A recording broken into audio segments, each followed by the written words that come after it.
Bonjour, je m'appelle Dany Girard. Je suis responsable des partenariats et du financement pour l'École d'intelligence artificielle en santé du CHU de Montréal.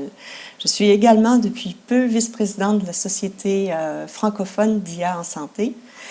Et j'ai le privilège de participer aujourd'hui au Salon City Healthcare de Nantes pour vous présenter l'atelier « Exploiter le potentiel de l'IA pour la formation en santé ». Cet atelier fait partie du cycle de conférences Regards croisés France-Québec, partage de l'expertise en IA santé. Sans plus tarder, je vous présente nos deux animatrices, Mélanie Demers, chef du service projet structurant, innovation, expérience en apprentissage de la direction de l'enseignement et de l'Académie du CHUM, et pour la France, Barbara Mathian, directrice générale de l'INES et experte en pédagogie numérique et à distance. Bienvenue à bord. Pendant cette conférence voyage, vous serez les copilotes d'un jeu où chaque interaction et défi vous fera traverser les époques et nous fera avancer vers le futur en IA pour les formations en santé. Avant de commencer, est-ce que tout le monde connaît le film Back to the Future? Pour les Québécois, Retour vers le futur. Tout le monde? Oui. Revenons dans le temps un moment. Imaginez un instant que nous soyons assis dans la célèbre DeLorean du film Retour vers le futur. Le moteur gronde, les cadrans s'illuminent et sur le tableau de bord s'affiche une date. Pas 2025, mais bien une autre époque. Une époque où Internet n'était pas encore dans toutes les maisons, où les ordinateurs portables semblaient encore futuristes et où pourtant certains esprits visionnaires rêvaient déjà à ce que l'intelligence artificielle pourrait apporter à la formation en santé. Aujourd'hui, nous allons faire ce voyage dans le temps ensemble. Nous allons faire un aller-retour entre deux continents. Le Québec et la France, et deux époques, celle des pionniers qui osaient imaginer l'IA dans l'éducation bien avant que ChatGPT ou les jumeaux numériques n'existent, et celle d'aujourd'hui où ces idées prennent enfin forme et transforment nos pratiques pédagogiques en santé. Notre objectif?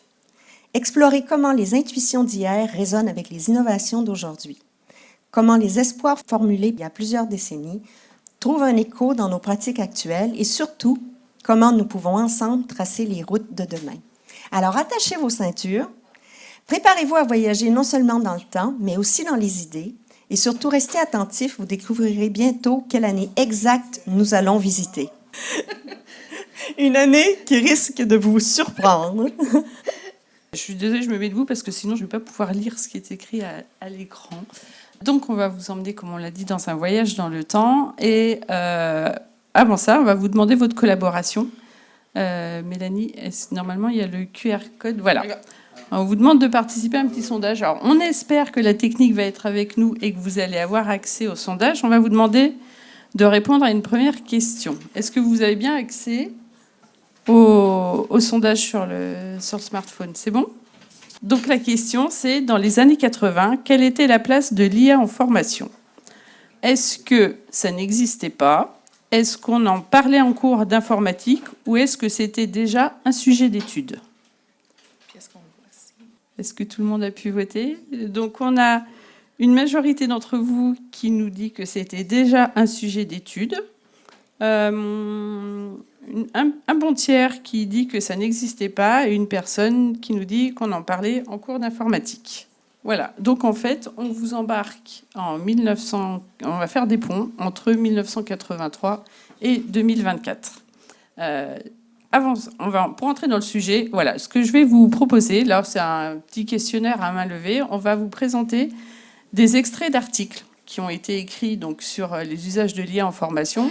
Et ça va être à vous de nous dire si c'est un extrait d'un article de 1983 ou si c'est extrait d'un article de 2024.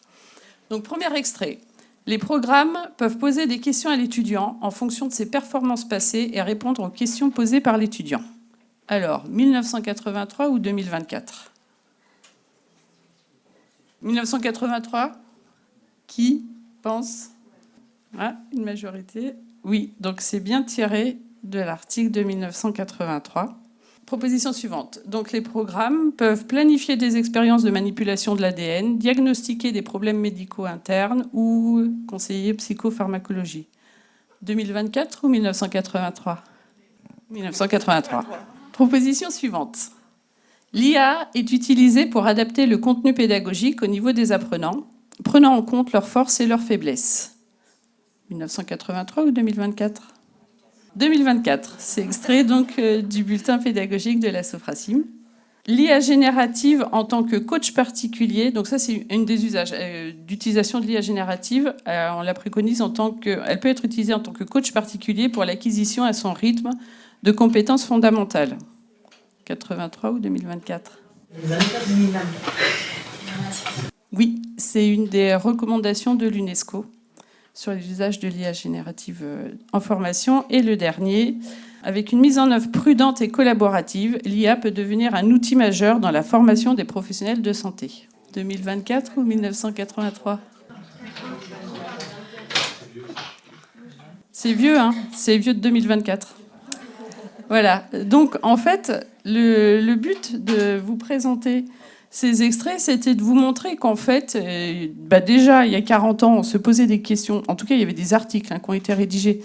C'est extrait d'un article d'une revue pédagogique canadienne. Donc, en 1983, des questions qui émergeaient déjà sur l'usage de l'IA en formation et dans les formations en santé. Et finalement, 40 ans après, on en est toujours au même point sur la réflexion quant à l'utilisation de ces outils en formation. Nous allons maintenant aborder les obstacles intemporels, car ils illustrent bien que certains ne sont pas liés à une époque précise, mais bien de souligner leur persistance dans le temps. Cependant, ici, parle-t-on d'obstacles franchissables ou de limites qu'il est difficile, voire impossible de dépasser. Quel est, selon vous, le frein majeur, éthique, technique ou humain, qui empêche l'IA d'atteindre tout son potentiel en formation? Donc, le premier mot qui apparaît, c'est humain. Humain. Donc on est sur les freins, hein, technique ou humain. Argent, humain, secret médical. Oh. Super, parce que moi, dans le fond, je vais poursuivre, en fait, justement pour identifier ou parler des obstacles et des limites qu'on a au niveau de nos outils ou nos applications en IA. Donc, lorsqu'on parle de l'IA, en fait, on a souvent tendance à avoir un effet wow, hein, wow. Mais chaque outil a son domaine de prédilection et a ses angles morts. Donc, à partir d'ici, tout au long de la présentation, nous allons aborder, en fait, 3 volets. Le volet de la conception. La conception, en fait, la conception pédagogique, en fait, c'est vraiment le développement des documents ou de la documentation, les formations en ligne qui vont servir pour les formateurs et les étudiants aussi par le fait même. Formateurs et étudiants.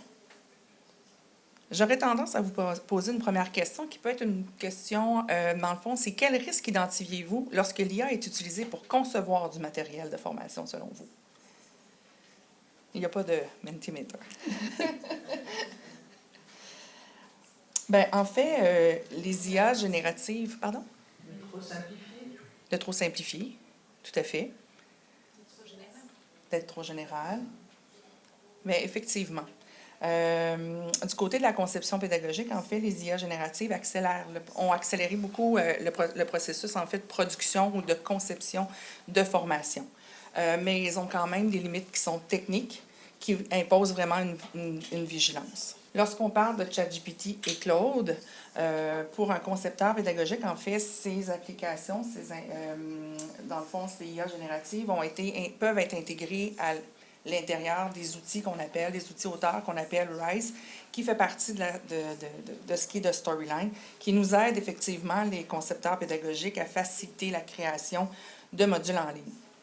Toutefois, bien, lorsqu'on parle des limites, en fait, bien, on parle beaucoup des limites de sécurité, puis on va parler aussi des limites au niveau de l'échange et la profondeur des échanges, justement, pour pouvoir créer nos modules de formation en ligne. On parle aussi de notre Notebook LM. Ce matin, vous en parliez justement, qui est très intéressant et très pertinent, en fait, pour autant les concepteurs que pour les formateurs ou pour les étudiants. En fait, sa grande force, c'est vraiment l'analyse de sources, l'analyse de documents, de pouvoir justement créer des vidéos à l'intérieur pour les étudiants au niveau des flashcards qui peuvent, en fait, revenir sur certaines notions, l'apprentissage des podcasts. Toutefois, sa limite, en fait, c'est que au niveau des sources, il se concentre simplement sur les sources qu'on va lui donner ou les documents qu'on a intégrés à l'intérieur de Notebook LM. Donc, il ne fait pas sa recherche nécessairement sur le web ou sur l'ensemble des autres sources. Aussi, une autre limite qu'on peut retrouver au niveau de Notebook, c'est qu'il y a une capacité au niveau de l'intégration des documents.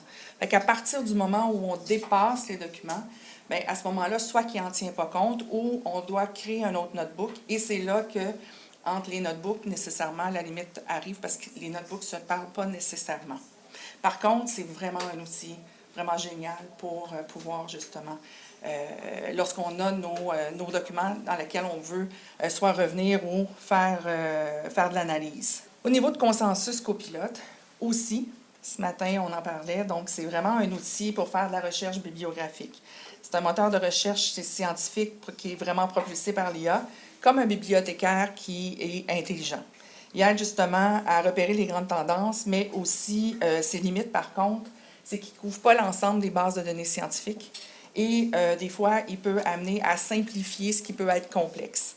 Donc ça, c'est vraiment c'est une des limites. En fait, ce qu'on dit, puis je pense que vous aviez amené un bon point là, dans les mots qui sont ressortis, c'est que l'IA peut concevoir vite, mais l'humain doit rester en arrière, en fait, pour pouvoir justement s'assurer que les sources sont bonnes, s'assurer, en fait, que de la pertinence, puis détecter les biais, justement, dans la conception.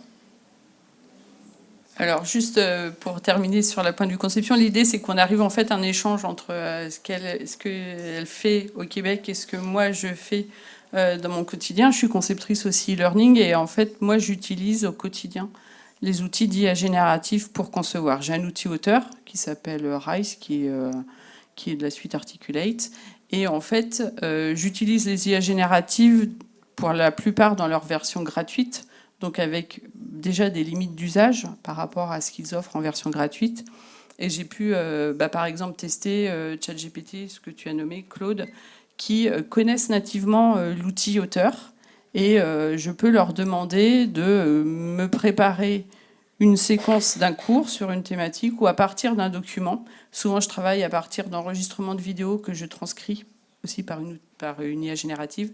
Et je donne la transcription aux IA génératives et elles sont capables de me dire dans l'outil auteur, tu veux utiliser tel bloc, tel bloc, tel bloc pour faire des flashcards ou pour faire un accordéon, des supports interactifs. Donc, sauf que, comme tu le disais, il y a des limites dans les usages avec lesquels il faut savoir jouer.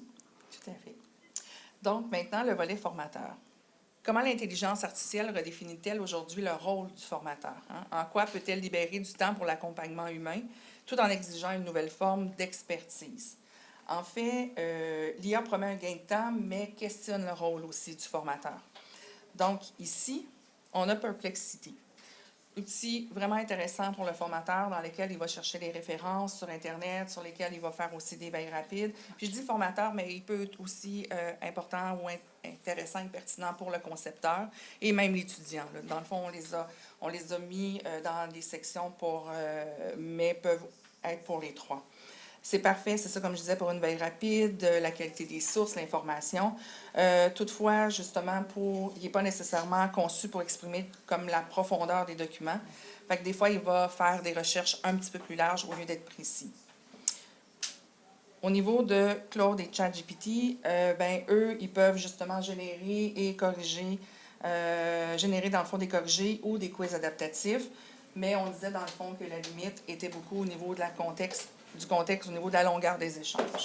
On a aussi, au niveau de ChatGPT, dans le fond, on a tout ce qui s'appelle le module de simulation de consultation.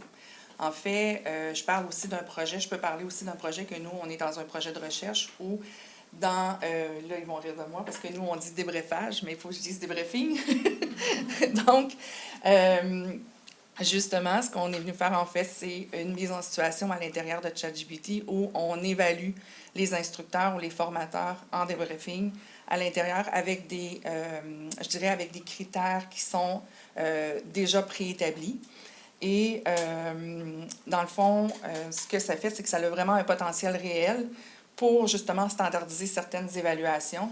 Toutefois, ce qui est important, c'est de l'intégrer dans une stratégie qui va être avec du multimodal, ce qui va faire en sorte que le formateur va être présent aussi avec l'étudiant et on va s'assurer en fait de résultats d'évaluation qui vont être justes et fiables. Au niveau des étudiants, risque de dépendance ou de perte d'esprit critique. Moi, en fait, au niveau des étudiants, je dirais Perplexity. Moi, comme étudiante présentement à la maîtrise, j'utilise justement Perplexity juste pour l'éveil, pour faire de la recherche. Ce qui est important, en fait, c'est vraiment d'accepter les résultats, mais aussi de les valider, ces résultats-là. Parce que des fois, on peut avoir justement des résultats où la source qu'ils nous donne, elle n'existe pas, ou on n'est pas trop sûr de où elle va. Fait qu'il faut vraiment s'assurer de faire nos recherches par la suite. Au niveau de ChatGPT, même chose. Comme étudiante, en fait, j'utilise beaucoup ChatGPT pour faire des résumés de texte, des résumés de la correction, de m'assurer, en fait, d'expliquer, en fait, de mettre mes documents là-dedans. Il fait vraiment de l'analyse. Toutefois, il faut juste garder, nous, comme étudiants, notre esprit critique à travers ça et ne pas s'assurer de faire du copier-coller lorsque ChatGPT nous propose des réponses ou nous propose des solutions.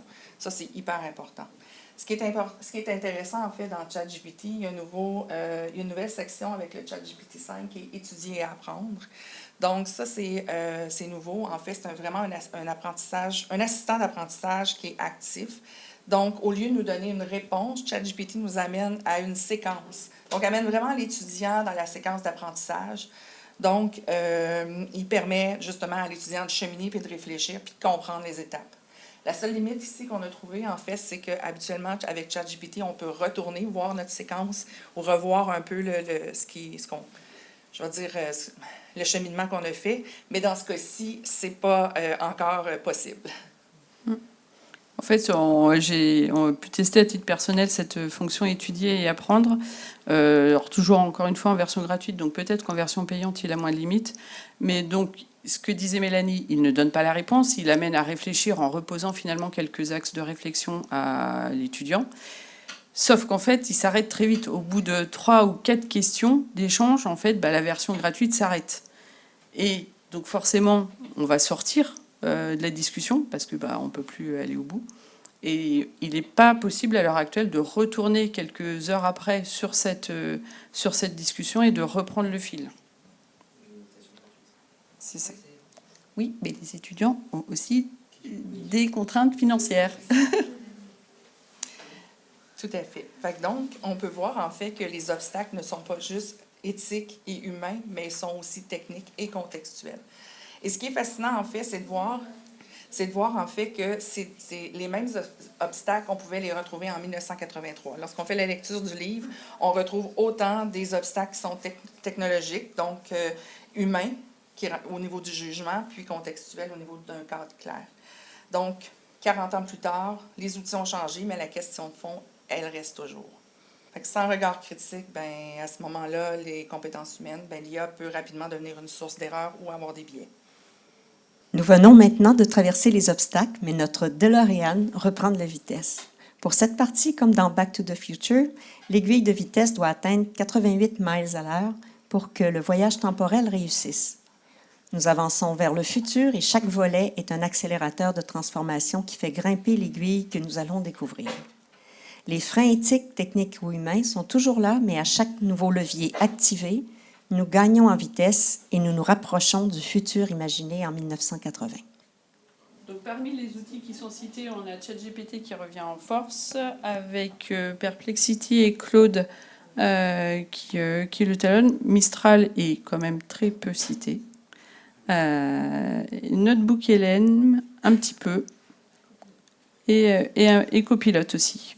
Parce que Copilot est aussi installé sur les outils Microsoft. Oui, tout à fait. Donc, les requêtes d'IA produisent effectivement des résultats fiables et adaptés.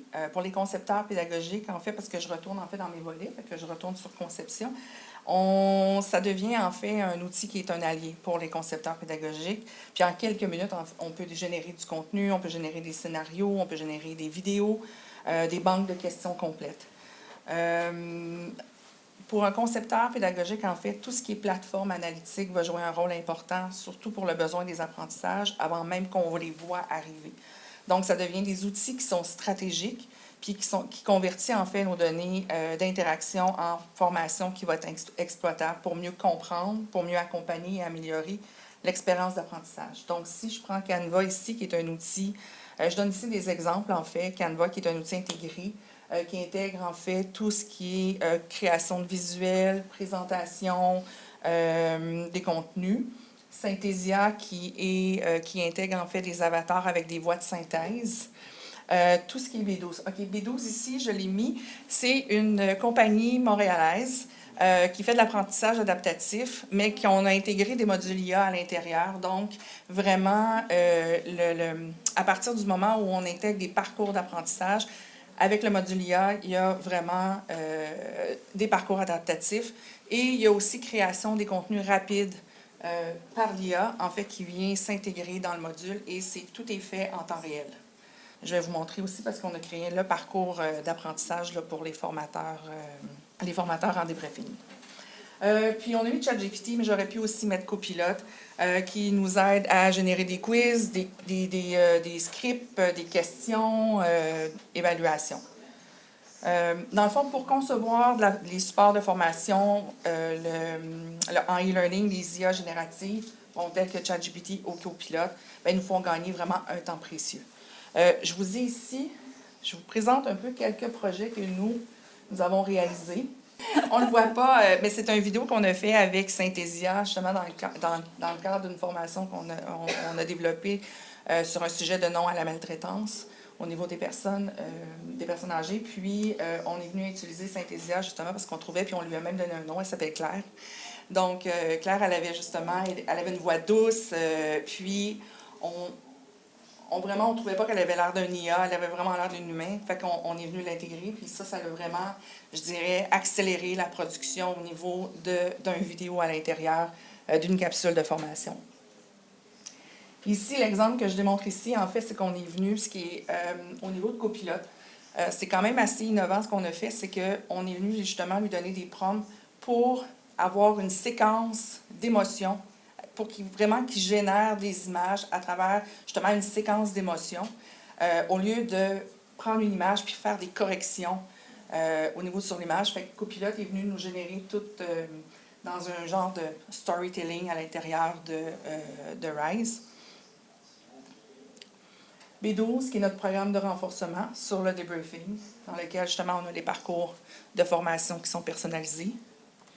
Donc moi, d'un point de vue concepteur, on l'a un peu évoqué tout à l'heure en parlant des limites.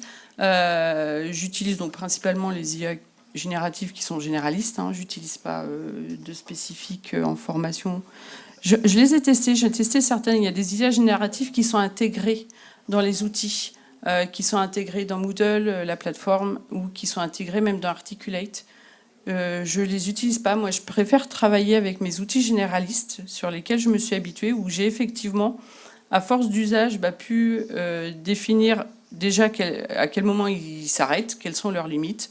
Quand on citait Claude tout à l'heure, on disait qu'il y a des limites, par exemple sur la taille des documents que vous pouvez lui mettre dedans pour travailler. Et ensuite, il y a une limite de fenêtre contextuelle. En fait, au bout d'un moment, même si votre document est court, avec le nombre de questions, puis il met des réponses extrêmement détaillées.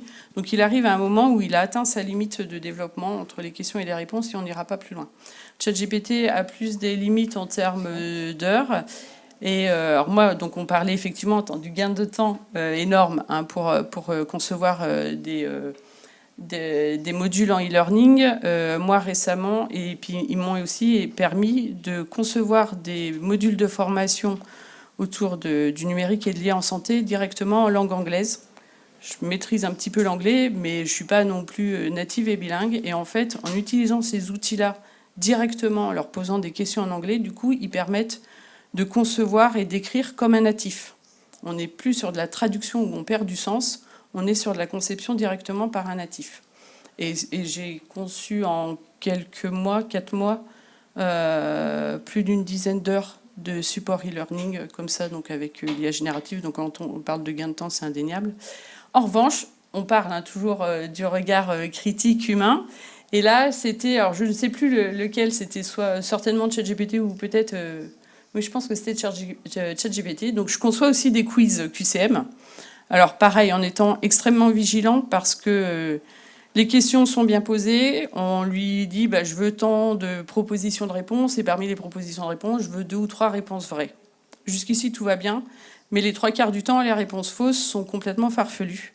Et donc, il est nécessaire soit de faire relire par un expert de la matière, mais en tout cas, une relecture est nécessaire parce que si vous mettez sans relecture un QCM en ligne, l'apprenant en face, il va trouver la bonne réponse parce que les réponses fausses sont tellement farfelues qu'il sait que c'est celles-là qui sont fausses et il répond pas en fonction de ses connaissances ou compétences. Il répond parce qu'il sait que les autres, c'est évident qu'elles sont nulles. Et donc, un jour, je demande à ChatGPT de me concevoir un quiz et j'oublie dans ma question de base de me montrer les bonnes réponses. Donc, je lui redonne la question, je dis montre-moi les bonnes réponses. Et là, il me répond, je suis désolé, mais je ne peux pas vous donner directement la réponse aux questions des quiz que j'ai créés précédemment.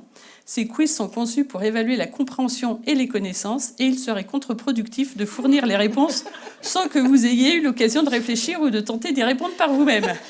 Donc là, je me suis retrouvée, moi, conceptrice, face à mon outil, et j'ai été obligée de négocier avec l'outil pour qu'il me donne les bonnes réponses. Je lui ai dit, mais non, je suis conceptrice, il faut que je mette les quiz sur une plateforme d'évaluation, j'ai besoin des bonnes réponses. Mais sinon, il me mettait dans la peau d'un étudiant à me dire, non, je ne vais pas te donner les bonnes réponses, c'est à toi de réfléchir. Donc, les limites des outils et de faire des bons prompts. On passe maintenant au niveau formateur. Dans le fond, pour les formateurs, tout ce qui est tableau de bord d'apprentissage en temps réel, lorsqu'on parle de génération de plans de cours personnalisés, on parle de création de quiz automatisés, des exercices différenciés. Dans le fond, tout ça aide ou facilite justement le formateur. Souvent, les assistants IA vont devenir justement des co-animateurs virtuels ou assistants en ligne qui vont aider ou qui vont permettre, en fait, simplifier le rôle du formateur dans le sens où il devient aussi, il sera plus juste un simple transmetteur, mais où il va devenir un mentor et un curateur de contenu. Donc, voici un exemple. En fait, voici 2 exemples chez nous. Je vous présente Bruno. Bruno, en fait, c'est notre assistant virtuel. Ici, on a fait une classe sous forme de fishball où on questionnait les participants, les étudiants, justement, sur les compétences du futur. C'était un atelier. Fait qu'on a nos formateurs. On avait quelqu'un ici qui, dans le fond, Bruno, c'est ChatGPT. Donc, c'est un exemple de classe qu'on a fait où on a intégré l'IA générative à l'intérieur de notre classe. Et sur le site, en fait, du CHUM, sur le site Internet, on a notre boîte à outils qui est prête à former, dans laquelle on retrouve plein d'outils, justement, pour les formateurs, les étudiants et même les concepteurs, sur les différents outils qu'on peut retrouver, là, des différents outils IA qui sont disponibles et qu'on peut utiliser. Et là, c'est à toi. C'est à moi. Donc moi, j'interviens aussi sur un Master 2 qui forme des conseillers, consultants, responsables de formation. Et l'une des séances que je fais depuis l'année dernière, j'ai proposé à la responsable du Master 2, c'était de montrer aussi aux étudiants quels pouvaient être les usages, quels outils d'IA générative ils pouvaient utiliser dans le cadre de leurs études. En tant que pour revenir juste sinon d'un point de vue formateur, en tant que formateur, effectivement, l'IA générative peut vous permettre de créer une séance de cours à partir de rien. Vous lui mettez une thématique, vous lui mettez un public cible, vous lui mettez un volume horaire, et il va vous vous proposer un plan de séance de cours comme ça. Donc ça peut laisser croire à tout un chacun qu'il est capable de créer une séance de cours sans être expert de la matière, d'où être encore une fois très vigilant. Et toujours s'appuyer sur une relecture d'experts par rapport à la séance qui aura été proposée pour s'assurer que ce qui est dit est correct, parce que quand on n'est pas expert de la matière, on ne peut pas savoir si ce que l'IA générative produit est correct ou pas. Donc il est nécessaire de s'entourer d'experts pour valider les contenus, pour peut-être aussi dire ce qui doit être complété ou pas. Et est-ce que c'est là qu'arrive la deuxième négociation? Non, pas encore. Ça sera sur l'étudiant. Donc, si vous étiez étudiant, quel outil vous motiverait le plus? Dans le fond, en tant qu'étudiant, tout ce qui est relecture, critique, justement, de mémoire, la génération des podcasts, la révision, les quiz, dans le fond, pour s'entraîner. On parlait tantôt dans notre book LM, justement, les flashcards. On parlait de tout ce qui est parcours adaptatif. Permet justement à l'étudiant de pouvoir être autonome, être responsable aussi par rapport à son apprentissage. Donc, mais comme on l'a dit depuis le début, je pense que c'est vraiment de garder l'esprit critique qui fait vraiment toute la différence aussi pour l'étudiant. Ce qui va justement lui permettre de tirer pleinement profit justement de ces outils. Ici, dans les exemples qu'on a, bien, on a le parcours justement de renforcement de formation sur le débriefing, qui est un parcours d'apprentissage adaptatif qui va permettre justement à l'étudiant d'être autonome à travers son parcours. Ensuite, ici, ce qu'on a fait, c'est qu'on a développé un SharePoint, un portail en fait sur la formation, tout ce qui est formation sur les outils Microsoft 365. Justement, dans l'amélioration et l'augmentation de la littératie numérique que nous avons au niveau du CHUM, on voulait rendre les employés autonomes dans leur apprentissage. Donc, on a intégré un agent conversationnel à l'intérieur du portail, qui est vraiment cadré et qui permet à tous les employés, gestionnaires, médecins, stagiaires, de pouvoir poser des questions et s'assurer d'utiliser le bon outil qui va répondre à leurs besoins. Fait que ça, c'est un exemple qu'on a fait, qu'on a développé. Oups. Voilà. Et donc, je commençais à en parler tout à l'heure. Donc, quand j'interviens auprès d'étudiants de Master 2, c'est parce que je m'étais rendu compte il y a 2 ans de ça en arrière, j'avais 2 alternantes du Master 2 en formation avec moi et je relisais leur mémoire de fin de master avant qu'elles ne le rendent. Et donc à chaque fois avec des pistes, la réflexion sur des pistes d'amélioration. Et je m'étais amusée sur l'un des mémoires à me dire, bah tiens, qu'est-ce que ChatGPT pourrait proposer si je lui donnais le mémoire, je lui ai mis le mémoire à étudier et je lui ai dit quels axes d'amélioration l'étudiant pourrait apporter à ce mémoire. Et en fait, il a sorti les mêmes réflexions que ce que moi j'avais eu. Et moi, je me suis dit, bah voilà, c'est un outil en fait qu'en tant qu'étudiant, en tout cas avec cet usage-là, on peut présenter parce que tous les étudiants de Master 2 ne bénéficient pas de relecteurs de leur mémoire avant de le rendre. Beaucoup en font la rédaction et puis ils ont des tuteurs mais qui n'ont pas forcément le temps de relire le mémoire. Donc ça peut être un outil d'aide dans ce sens-là. On a vu tout à l'heure Consensus qui peut permettre de faire des recherches bibliographiques. Perplexity aussi, donc ce que disait Stéphane, il a une version gratuite pour les étudiants. Je pense qu'ils ont fait un bon forcing Perplexity en ce moment. Il y a plein de moyens d'avoir un compte gratuit pendant 1 an, un compte pro. Et Perplexity, donc lui, il va chercher des sources sur Internet. Et ça peut permettre, par exemple, d'aller sur des vidéos YouTube qui peuvent montrer sur une thématique en particulier une autre approche ou des explications qui pourraient permettre de comprendre une thématique que l'étudiant n'aurait pas comprise. Cependant, comme on le dit depuis le début, toujours garder un œil humain, un œil critique. Et là, c'est pareil. J'ai fait une capture d'écran. Donc, elle date d'il y a quand même 2 ans avec Perplexity où je voulais écrire des posts qui étaient sur la thématique des usages de l'IA et l'IA générative en santé. Donc il m'a sorti plein d'exemples d'usages qui m'ont moi permis de découvrir des applications, des outils qui existaient réellement. Et puis il m'a sorti donc sur la thématique de l'IA en formation. Donc il me sort une ressource bibliographique bien normée avec potentiellement un nom, l'année de parution et le titre. Et je le trouve pas parce que quand les IA me font des propositions, je vais toujours vérifier en repassant sur l'Internet classique avec Google. Et donc, je trouve pas la référence, donc je lui demande.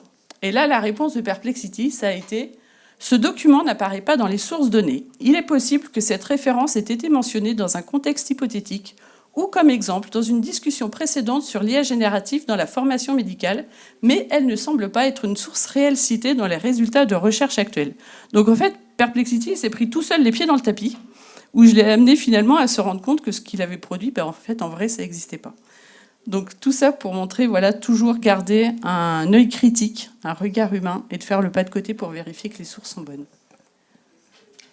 Oui. Bonjour, on est étudiante en médecine, j'ai fait partie de l'Association nationale des étudiants en médecine de France.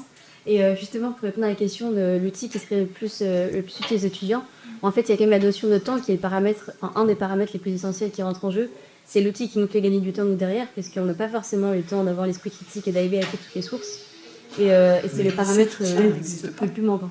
Cet outil-là, il n'existe pas. Exactement, ce serait l'outil idéal pour répondre à la question du départ. L'outil n'existe pas dans le fond, et c'est pour ça que... c'est l'un des freins de coétudiation d'une pédagogie. C'est ce qu'on va finir de démontrer, Mélanie, je te repasse la parole. Oui, je poursuis. En fait, c'est ça. C'est qu'on dit, dans le fond, que en 1980, on imaginait des tuteurs intelligents. Aujourd'hui, 40 ans plus tard, on a enfin les moyens de concrétiser cette vision. La vraie question, en fait, n'est plus si, mais comment allons-nous intégrer? Voilà. Donc, en fait, ce qu'on voulait vous montrer là, c'est qu'en fait, l'IA, c'est pas une science mathématique, c'est pas une science informatique, c'est à la base une science cognitive qui est influencée par plusieurs disciplines et qui influence aussi plusieurs disciplines. Et les maths et l'informatique ne sont finalement qu'un outil de permettre cet apprentissage. De toute façon, dans machine learning et deep learning, la base, c'est l'apprentissage. Et en fait, donc le deep learning a été relancé il y a quelques années ça par Yann LeCun, qui s'était inspiré pour avancer sur ses travaux, les idées qu'il avait sur le développement de l'IA, d'un dialogue entre Noam Chomsky et Jean Piaget, qui parlait de l'inné et de l'acquis dans les apprentissages. Chomsky et Piaget sont des pédagogues du XXe siècle. Et donc, en fait, Yann LeCun, pour développer la partie informatique, mathématique de l'IA, c'est en fait basé sur des réflexions cognitives, des réflexions liées à l'apprentissage. Et moi, du coup, j'aime à dire que l'IA, c'est pas une science mathématique, c'est pas une science informatique, c'est une science cognitive. Et donc, il y a un lien évident entre l'IA générative et la formation. Notre voyage dans le temps s'achève. De 1980 à 2025, notre DeLorean est arrivé à bon port. Nous avons vu combien les intuitions des pionniers résonnent encore aujourd'hui. Chaque obstacle franchi, chaque borne dépassée, chaque carrefour d'innovation rencontré nous rapproche d'un futur où l'IA peut véritablement enrichir la formation en santé. 3 messages clés ressortent. Les obstacles persistent, mais les outils et les initiatives actuelles permettent de les dépasser. La co-création est essentielle pour transformer les idées en pratiques concrètes et durables. La complémentarité, Québec-France, démontre la force de nos approches croisées et la richesse de nos référentiels.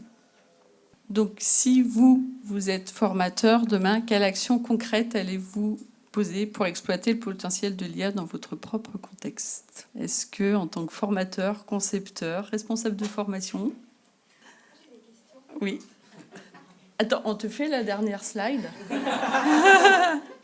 Voilà. L'IA n'est pas un fin en soi. C'est un outil au service de la pédagogie. La base, ça reste la pédagogie. C'est une grosse question en ce moment. On est confronté avec, effectivement, au niveau... Donc moi, je suis à l'université de Nantes, et donc on veut cadrer un tout petit peu, la présidence veut cadrer un peu l'utilisation de l'IA. Donc, dans ce cadre-là, on a des collègues qui s'y opposent quand même fortement. Notamment, par exemple, tu as évoqué quand il y a des rapports à rédiger de la part des étudiants. Et donc, l'étudiant qui va complètement... et rédiger son rapport. Et donc, les collègues me demandent s'il y a un outil, parce qu'on a Compilatio, par exemple, pour déterminer, voilà. Et donc, le gros débat, c'était de savoir quand est-ce qu'il y aurait un outil pour détecter qu'un étudiant a fait son rapport avec l'IA. En vrai, il y en a. C'est-à-dire que les outils tels que ChatGPT, etc., ont naturellement du watermarking, donc ils vont en fait masquer des informations au sein du texte. Seulement, c'est absolument pas dans leur intérêt d'en faire la publicité, parce que si c'est le cas, plus personne n'utilise leur outil, en fait. Donc, dans la plupart des outils, techniquement, ils devraient être capables de le faire. Après, ça donne une empreinte, mais il suffit juste de modifier un mot pour que l'empreinte change. Donc, ça marche pas. Et les compilatio, machin, faut clairement oublier. Hein. C'est pas un outil utile pour ça. Mais peut-être juste pour aller un petit peu plus loin aussi, je sais qu'au Québec, moi je parle de mon université parce que je suis à la maîtrise présentement, l'université s'est dotée aussi d'un cadre justement sur l'utilisation de l'IA. Fait que donc, à ce moment-là, lorsqu'on arrive dans nos cours, déjà c'est présenté et les évaluations sont bâties aussi, reflètent le cadre au niveau de l'éthique, au niveau de l'IA. Donc, par exemple, on a un travail à remettre. Bien, ce travail-là, déjà, va être dit, OK, là, vous pouvez utiliser ChatGPT. Celui-ci, non. Fait que donc, on a déjà des niveaux, en fait, d'utilisation. C'est là où on voudrait arriver, c'est effectivement de définir un cadre, mais c'est pas facile, en fait. Bravo si vous étiez arrivés, parce que nous, les collègues, sont pas... Enfin, il y a plein de niveaux, en fait. Ça va être un échange à deux. À la Sorbonne, du coup, il y a un des professeurs avec qui j'interviens qui donne cours justement à des étudiants et Donc en fait, on ne peut pas lutter contre l'eau, hein. Globalement, c'est perdu d'office. Par contre, ce qui est intéressant, c'est de repenser les concepts de formation. C'est-à-dire que quand les travaux à la maison, bah oui, clairement, ça va être aidé par ces outils-là, ce qui n'est pas forcément un mal, hein, comme le disait Barbara, c'est d'avoir un tuteur sur l'épaule qui va quand même apporter des informations complémentaires. Par contre, ça vaut peut-être plus le coup d'essayer d'interroger les étudiants à l'oral sur des compétences qu'ils ont acquis. Là, typiquement, sur des étudiants en médecine, ça peut être hyper intéressant de les mettre en place devant des cas cliniques concrets, en leur disant, bah voilà, concrètement, comment vous feriez dans cette situation-là, le patient, il est comme ci, il est comme ça. Mais sur des connaissances purement théoriques, pour moi, je ne vois pas à date comment on peut régler cette problématique-là. Nous, dans le DUA générative, le DUA santé, on ne fait plus de rapport. C'est une présentation orale, et c'est tout. Puis écrite avec QCM, sans ChatGPT, parce que la première année... En fait, une année, je dis ouais, parce que je coordonne aussi le DU d'IA en santé et d'IA générative en santé. Il y a 2 ans de ça, donc on faisait un examen écrit rédactionnel, 4 courtes questions rédactionnelles avec droit au cours. Et puis, donc il le faisait soit en ligne, soit en présentiel, donc soit rédaction papier, soit en ligne. Et puis, on a un petit incident à la fin sur l'envoi des questions. Et du coup, on télécharge toutes les réponses. Et moi, il y en a un, j'étais persuadée qu'il avait utilisé ChatGPT. Il y a 2 ans, on était quand même encore à l'époque où on se disait, faut pas l'utiliser, c'est là-dessus, etc. Donc, on télécharge toutes les réponses et puis avec l'utilisateur que j'avais à l'époque, on s'amuse à utiliser ChatGPT, à lui mettre les 4 questions rédactionnelles et puis voir ce qu'il répond. Il y avait une des épreuves qu'on a eues, c'était exactement ça. C'était exactement rédigé par ChatGPT. Et en fait, il se trouve, avant d'en avoir la preuve, le cornet, quand j'ai vu la production, j'ai su que c'était ChatGPT et je le savais d'autant plus que la personne, en fait, ne maîtrisait pas suffisamment la langue française pour pouvoir rédiger en français. Donc, en fait, elle a fait à Lucie avec les outils qu'elle avait à disposition. Et en fait, depuis, on a abandonné les questions rédactionnelles et on est passé sur des QCM parce que sur 2 heures d'examen, et on fait des QCM à contexte enrichi. Ça, j'en ai pas parlé sur la conception, mais les QCM à contexte enrichi, c'est on a des QCM, les experts fournissent les QCM sur leur thématique et l'idée, c'est d'intégrer tout ça dans un contexte de réflexion. Donc, ça peut être une mise en situation par rapport à un cas clinique, que sais-je. Et du coup, on n'a plus 10 questions sur le module 1, 10 questions sur le module 2, etc. Toutes les questions sont mises ensemble. Il y a une espèce d'histoire, en fait, qui est racontée et qui amène l'apprenant pendant son épreuve à vraiment se mettre en situation de réflexion avant de répondre et de trouver les bonnes réponses par même. Juste une deuxième. On s'est posé la question quand on génère en fait des contenus avec l'IA,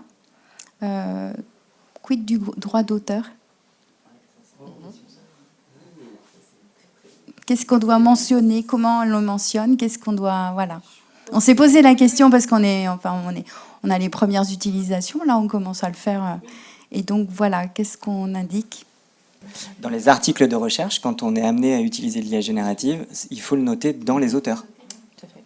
Et du coup, en formation, Pour moi, oui. Alors que nous, on le fait. Après, quand on est sur de la conception e-learning, il y a quand même une faille, de toute façon, sur le juridique. C'est-à-dire que quand on fait de la conception e-learning, les personnes qu'on consulte pour lire les cours, valider les contenus, etc., sont des experts qui sont rémunérés en tant qu'experts, mais ne sont pas propriétaires de ce qui est produit, de ce qui est conçu en support e-learning. Et puis alors, peut-être pour compléter ton interrogation, Muriel, il y a le fait, et récemment, ça a été soulevé récemment, sur un post qu'on avait fait, c'est de dire que Perplexity est allé un peu piller quand même dans je crois que c'est dans la British Library, sans leur demander le droit d'avoir accès à eux pour ensuite, je pense, diffuser leurs ressources. Donc tu as aussi cette question-là d'éthique et du coup ça rejoint la question du droit d'auteur. C'est après ouais, mais je pense que la question du droit d'auteur, là, elle va être, à mon avis, un sujet d'étude des prochaines années. Il faudrait que tu montes aussi un autre master en droit de la propriété. Oui, en reparlant de l'intérêt du pédagogue en médecine, peut-être que convoquer une IA générative, interroger l'étudiant et l'IA générative et faire commenter l'étudiant sur les réponses, lui faire expliquer les réponses que va donner l'IA, ça permet de voir si c'est approprié réellement les connaissances et qu'il n'a pas juste un joli paquet, un joli bien lisse, mais s'il a vraiment intégré les connaissances. Et puis pour la recherche biblio, peut-être qu'il y a différents niveaux de recherche biblio. C'est un point de départ, c'est parce qu'ils ne vont pas forcément chercher, que ce soit Perplexity, Consensus, dans les bases où on irait nous-mêmes chercher. Il y a un truc, in fine, qui est pas mal, c'est de demander à ChatGPT de générer des mèches termes et d'aller chercher, de les mettre sur PubMed. Et maintenant, il y a un module PubMed AI qui va chercher que dans PubMed, parce qu'il y a quand même des ressources qui sont un peu exotiques sur Perplexity ou même Consensus. Donc, si on veut vraiment quelque chose d'un peu académique, PubMed AI ou les mèches termes générés par PubMed, ça permet peut-être de sélectionner un peu mieux. Tout à fait. C'est aussi pour répondre à la question de finalement comment s'assurer qu'on n'utilise pas l'IA, etc. En fait, je parle encore pour les études de médecine parce que j'ai pas trop envie de m'avancer pour les autres études. Mais en fait, il faut aussi vraiment se dire que nous, quand on utilise l'IA, par exemple, c'est vraiment dans un souci de gain de temps dont on a réellement besoin. Mais en fait, in fine, on a besoin d'avoir les connaissances parce que quand on est face aux patients, l'enjeu est tellement grand que l'IA ne suffit pas.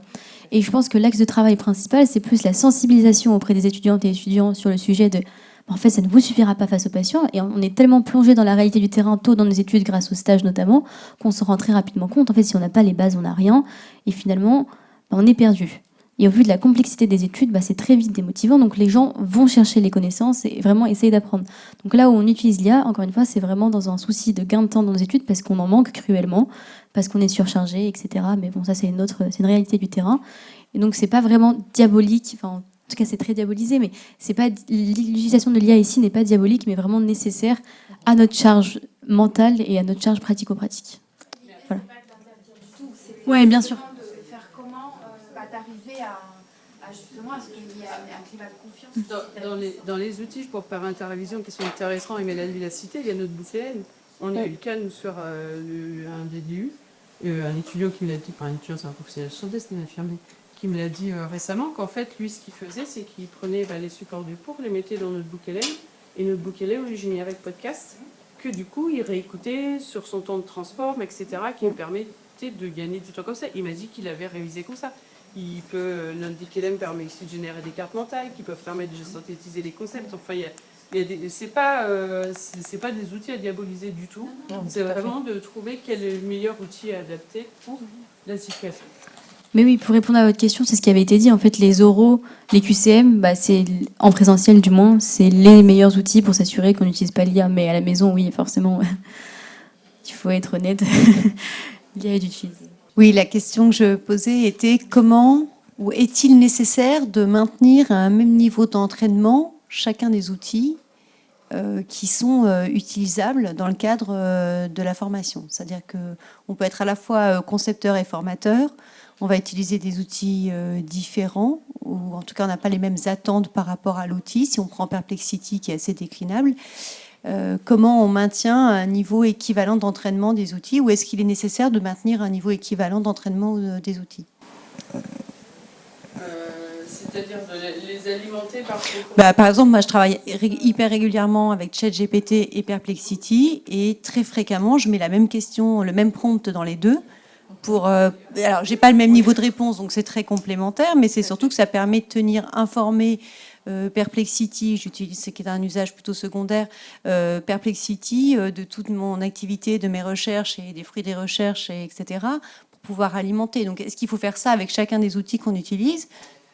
Il faut bien. En fait, ce qu'il faut arriver à faire, c'est à savoir, à titre personnel, quel outil nous convient le mieux pour quel usage. Moi, j'ai été extrêmement. Je me suis pas mise du tout récemment. Enfin, je me suis mise il y a peut-être 1 an au usage de l'IA générative, mais pas trop depuis ce quotidien. Mais j'ai retardé le moment parce qu'au début, en plus, je trouvais que ChatGPT faisait des réponses hyper emphatiques, un peu sur une syntaxe américaine, à flatter la personne qui l'avait sollicité. Et puis, alors, il y avait le mot crucial à les 2 phrases. Et je m'étais dit à l'époque, je suis déjà sous l'eau, s'il faut que j'apprenne à utiliser cet outil, parce qu'on parlait aussi du prompt engineering, de savoir faire des bons prompts, etc. Je me suis dit, s'il faut encore que je passe du temps à savoir comment utiliser l'outil, là, j'ai pas de temps. Et en fait, un jour, par curiosité, je me suis lancée dedans. Je dis souvent que je suis pas reine du compte. Et en fait, petit à petit, à force de l'utiliser, je me dis, voilà, Moi, ChatGPT ou Claude sont relativement équivalents, après, si ce n'est leurs limites. Mais du coup, j'utilise l'un d'autre quand je suis limitée par un. Comme dit mon fils, tu as été ban de ChatGPT. Non, de pas de débat, c'est jusqu'à les débuts d'utilisation. Mais voilà, Perplexity, c'est effectivement, je sais que si Perplexity, je vais le faire travailler sur des documents que je lui donne, c'est pas hyper bu. À chaque fois, il est recherché sur des sources externes. Donc, je vais pas l'utiliser pour ça. Je vais l'utiliser pour ça notebook. Et souvent, je prends effectivement la rédaction de l'un et je demande à un autre d'avoir un regard dessus pour avoir, du coup, à la fin, quelque chose de rédigé qui nous corresponde aussi. Super. Merci. Là. D'autres questions? Non. Et bien, merci beaucoup. Attention.